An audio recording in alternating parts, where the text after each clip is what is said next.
about their response on Friday morning, starting with the officer who arrived first and then the other officers in that order. First, I would like to introduce you to Officer Tyler Llewellyn, Central Precinct overnight shift. Officer Llewellyn.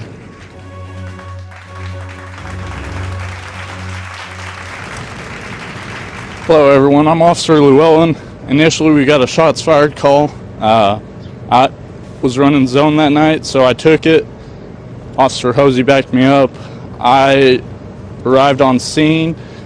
Initially I didn't hear any shots fired, nothing like that. We were told that shots were coming from inside the building at 178 2nd Ave North.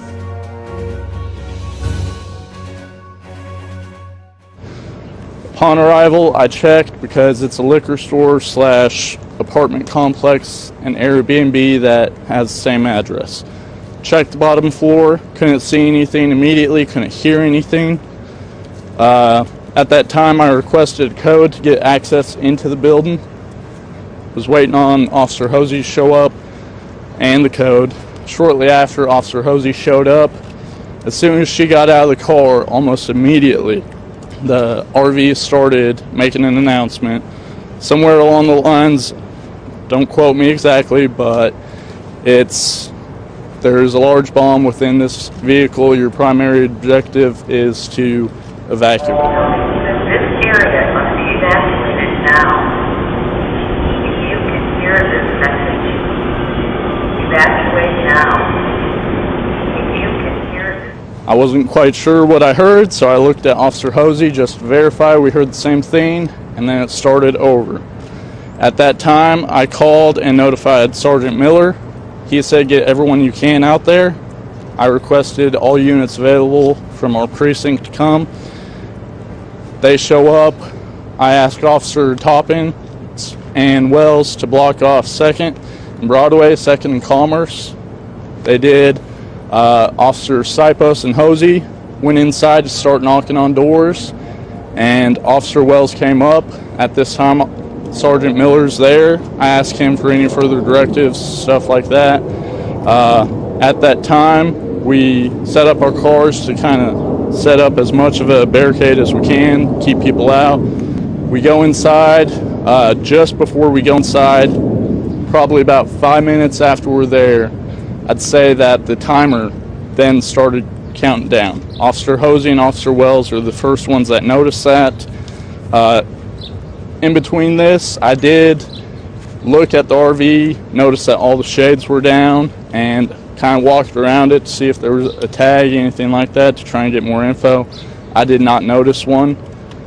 From there, myself, Officer Hosey, Wells, and Sipos went into the building and knocked on all the doors we could to notify as many people as we could that we had a possible public safety concern and that we needed people to evacuate.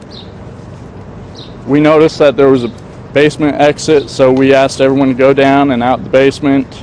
We essentially made contact with, I believe, 6-7 apartments and asked them to evacuate. The rest, we never got an answer, so we moved outside and tried to move down the street. I went northbound towards the hotel up that way, and Officer Hosey, Sipos, and Wells continued southbound towards the other places. From there, pretty much sometime later, the music started, and I notified over the air to notify other officers, and then after the song, it continued to go back to the announcement for a little while. Hear this message. Evacuate now. After it switched back, I did notice that there was a gentleman and his dog that came out of 217 2nd Avenue North. I noticed him. I went up to him to notify, hey, you need to get inside, notify anyone you can, and please evacuate. Shortly after that, the explosion went off to the ground. I immediately got up. Luckily, no injury, nothing like that. I noticed a gentleman in shock with his dog. I checked on him, got him inside, went back, checked on Sergeant Miller, who was inside his car at the time. He seemed all right. I opened his door. He was cutting his airbag that went off away. Then I ran down, noticed Officer Hosey putting out radio traffic, and I noticed Officer Sipos, to my left. At that point, they seemed okay, so I ran forward into kind of the debris area. I noticed what appeared to be 4 people that came out of, I believe, 178 2nd Avenue North that we weren't able to get contact with. They seemed in shock and in awe of what was going on. At that time, to get their attention, I yelled at them and told them they need to get to safety and run. They took off running northbound on 2nd. I'm not sure where they went from there. From there, I did a quick sweep of the road and everything else, see if I could see anyone else, and I noticed that the other cars were on fire in the area. Wasn't sure if possibly they were going to explode too, so at that time I pulled back and resources started coming to us, and I just assisted the best I could with keeping people back from that point. So that's essentially the role I played, and I'm going to turn it back over. Thank you, Tyler. Officer Brenna Hosey was the second officer on 2nd Avenue that morning. Officer Hosey is a 4-year police department veteran and also assigned to the midnight shift at Central Precinct. Officer Hosey.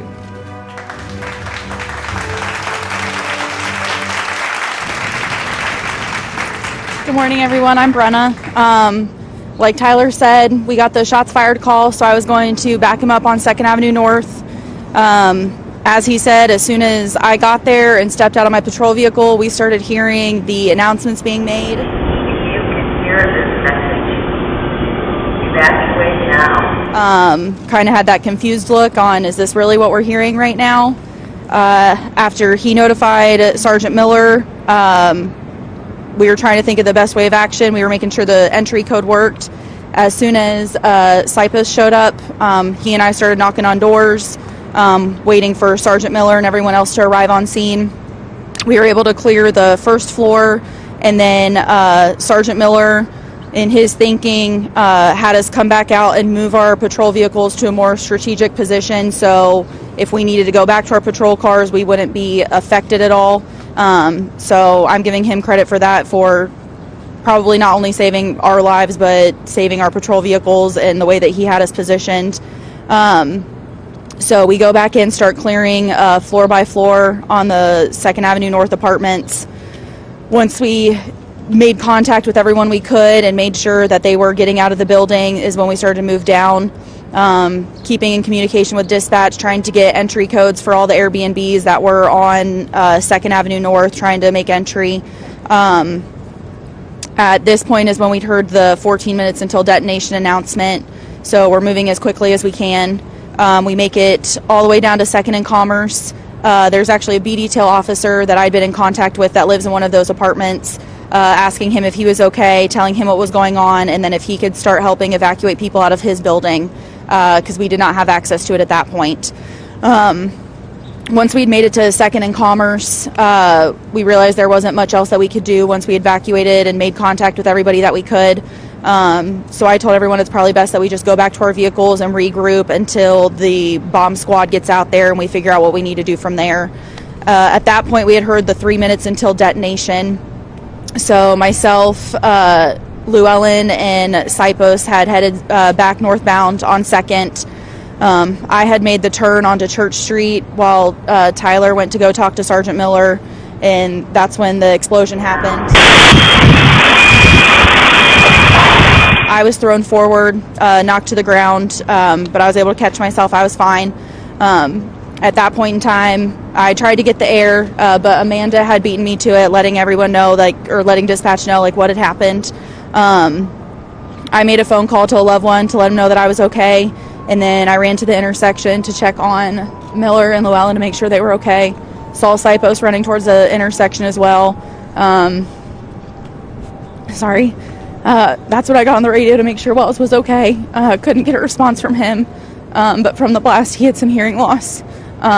So that's when Amanda got on, said that he was okay.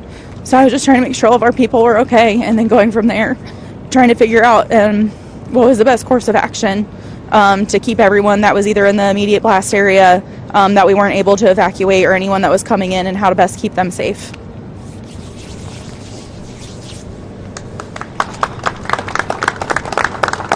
For 2 years. Officer Wells.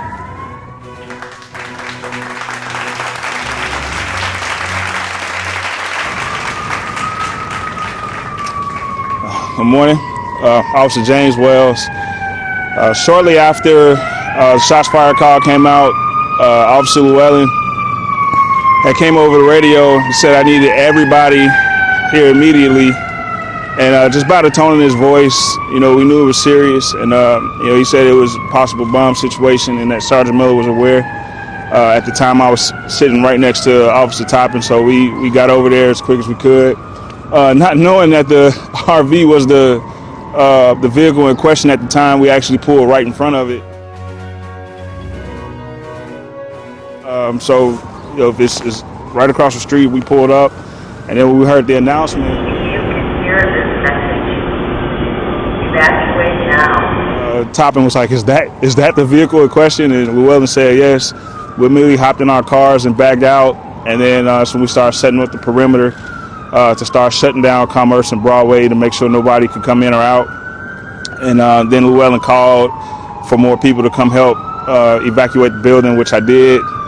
At that point is when I heard, you have 14 minutes to evacuate the area. And at that point is when I started to prepare my mind for secondary things to happen. I actually told everybody when we come out to make sure we look at the high ground and the parking garages just in case, because I felt like maybe an active shooter might have followed that, just because it felt, at that moment, it felt real, and it felt like there was going to be some secondary activity. So every time we came out of the building, we made sure that we were looking around and checking high areas, just making sure nobody was peeking around and looking at us. So we continued to go door to door, trying to get codes from dispatch to get in. We get down to Second and Commerce, and that's when we hear the 3 minutes as we coming out of the building. And at that point, I told them I was going to go back to my car and get my heavy plates, just mentally getting prepared for whatever was about to happen.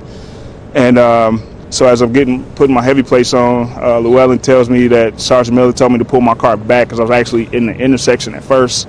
So then I pulled my car back in between the buildings, and which is the parking garage, and then Second and Commerce, to get out of the blast radius.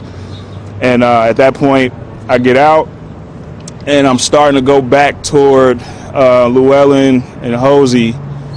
And as I'm getting ready to walk toward them, walking back toward the RV, and this might not be politically correct, but this is my truth. And I literally hear God tell me to turn around and go check on Topping, who was by herself down on Broadway. And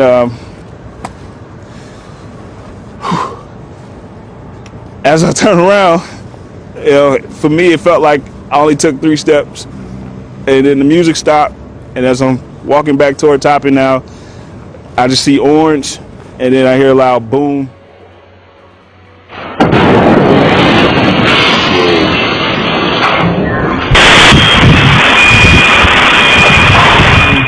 And as I'm stumbling, because it rocked me that hard, I started stumbling. I just tell myself to stay on your feet, stay alive. And I just take out in a full-out sprint, and I'm running toward Topping to make sure she's okay. And we kind of meet in the middle, and we just grab each other, check each other, and I'm yelling at her to get her gun out, because, like I said, I felt like there was going to be it just had a feeling that, it's just weird. It just felt like something out of a movie. And so we're checking on each other, and she's asking me, she's telling me that they're trying to raise me on the radio. I couldn't hear, so I just lost temporary hearing in my left ear. So as she yelling, I'm saying what, and a couple of explicitives, telling I couldn't hear. And they get me to the paramedics. I call my wife immediately to let her know, just before anything got out, to let her know I was okay. And while I was in the ambulance, they were trying to get me to go to the hospital, and I just didn't want to be by myself at that moment. Didn't want to leave them And then I heard that there were 3 people that were injured, so I told the paramedics to take care of them. And I was like, I got, per policy, I got 10 days to get checked out. So it's like, y'all go check on them, go check on the civilians. And then I immediately went to go find Topping. Just kept asking where Topping was, and we found her, and that was my part in it.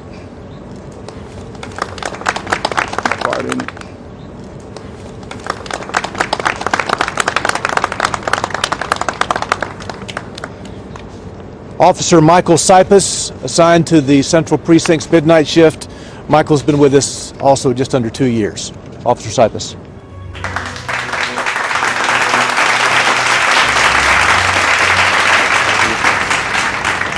So I was I believe the 3rd or 4th officer on scene of what at the time was a shots fired call. I pulled up in front of the building that the initial call came from. Didn't know at the time I was almost directly across the street from the RV. Exited my vehicle, heard it making the announcements, essentially telling us there was an explosive device in the vehicle, not to approach it, that we should be evacuating the area. If you can hear this message, evacuate now. At that point, I moved up the street a little bit, at which point I met up with Officer Llewellyn, Officer Hosey. We started making plans to get into the buildings, start knocking on doors to let families know what was going on, and get them out of the building. I don't know the address off the top of my head, but the first building we went into was the one that the initial call had come from. Between myself and all the other officers knocking on doors, I think we made contact with 6 or 7 families, informed them they needed to exit the building to the what would have been the First Avenue side to keep them off of the street with the RV. After we worked our way through the initial building, knocking on doors, we went back outside, at which point we started winging our way southbound on 2nd Avenue North. Like these other officers said, we were in communication with dispatch, who did a fantastic job through the whole incident, trying to get door codes to get in and alert more families. I believe we made it into one more apartment building, if I remember correctly. I don't think we made contact with any families in that building. At that point, Officer Llewellyn, who was outside, let us know that the recording had changed. I believe that's when a song started playing. I don't know what the countdown was at that point. I know by the time we made it back outside after the last building we had checked, it was down to 3 or 4 minutes, I believe. At that point, we decided to work our way back up 2nd Avenue northbound. We had decided, like Officer Wells said, to get our heavy plates on, to prepare for whatever might come after the countdown ended. At that point, I made it back up to Church Street. I rounded the corner to head towards 1st Avenue, where my car was parked. I'd actually just popped the trunk on my vehicle to get another piece of equipment out, at which point I just felt a push, basically. I was thrown into the trunk a little bit, turned around to see just a very orange sky and a lot of smoke, which point I ran back towards 2nd Avenue North, as all the other officers did. Just wanted to make sure all the officers that I knew were in the area were safe. Like Officer Llewellyn said, there were a few people that had come out of an apartment building, so we did our best to get them out of the area as quick as possible. At that point, we just spent time keeping residents that had come outside, as well as pedestrians that were just trying to enjoy their morning, keeping them away from the area, trying to carefully explain what was going on and that they just needed to stay away for safety. Thank you.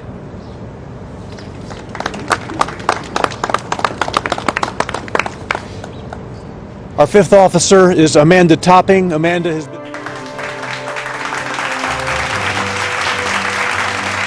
has been with us for just under 2 years, also assigned to the Central Precinct's midnight shift.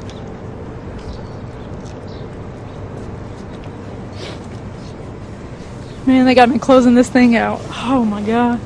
All right. So I remember that morning, I was sitting with James Wells. We were talking over in my zone, and I heard Tyler Llewellyn and Brennan go out to the call. So we're kind of listening. This is an odd call.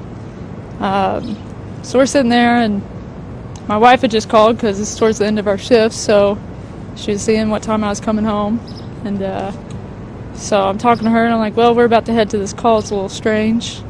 So I hung up with her, and we head down there, and we get there. We didn't really know too much about it. Unbeknownst to us, we park right next to it. So, of course, we moved because that seemed ideal.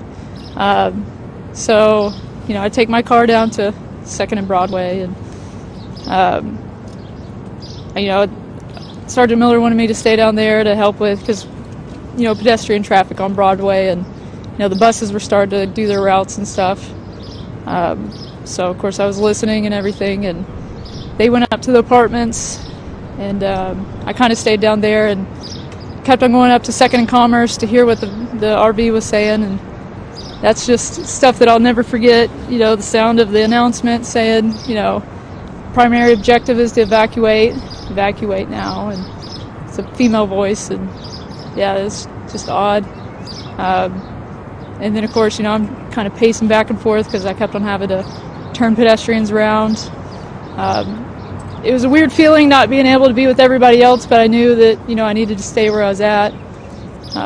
Because, you want to be with your detail, especially when you just have a feeling something's not right. And something that weird, just you don't get stuff like that. So, but I was standing there by my car, and I heard Tyler say that music just came on. So I got, I went to go get closer, and I heard it, and I was like, oh my gosh. So I was about to get on the radio and say, I know it's almost not my place, but everybody's getting out of the buildings, right? We need, I wanted everybody to be safe.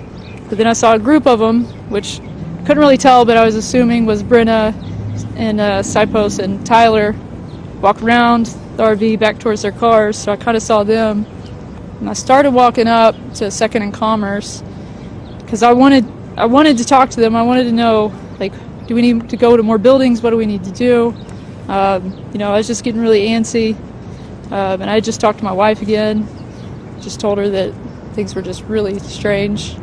And so, but as I'm walking towards them on the right side of the road, the right side of 2nd, I see Wells at his car, and I was like, well, he's closer, and I'll go talk to him, see what we need to do. So I don't know what told me to do this.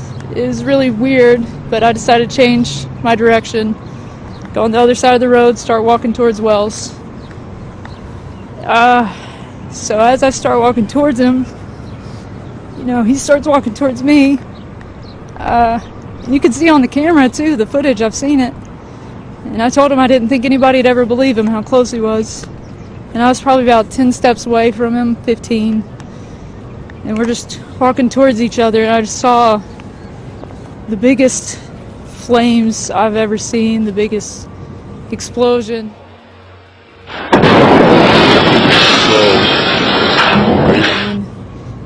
And I just saw orange, and then him, and I saw him stumble. And I felt it. I felt the heat, the wave.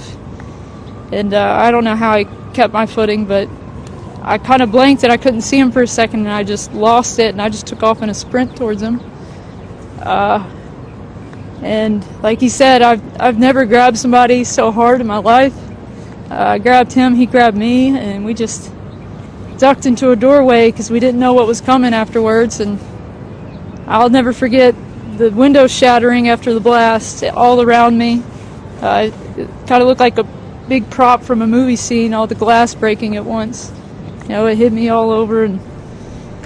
But just being able to hold him and grab him, and then the first thing I could do is, you couldn't hear anybody at first. It scared the heck out of me, but just 423, there's been an explosion, and sent multiple medics because I didn't know what we had. And I was so scared that I just lost my entire detail because I didn't know where they were. I just saw them pass by it. So after that, we just, made sure that we felt a little bit safe enough to go back and regroup, and luckily I heard everybody on the radio, and I didn't know how okay everybody was, but I knew everybody was alive, and so I was happy to hear that nobody else was seriously injured, but that's pretty much it. Yeah, can I go now? Like, yeah.